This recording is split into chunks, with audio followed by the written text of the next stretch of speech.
اس لیے کہ اللہ تعالیٰ قرآن کریم کے اندر کہتا ہے اذا جاء اجلهم فلا يستأخرون ساعة ولا يستقدمون،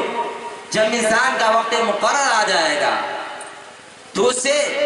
ایک سیکنڈ نہ کم ہو سکتا ہے نہ بڑھ سکتا ہے، بلکہ جس سیکنڈ میں اس کی سانس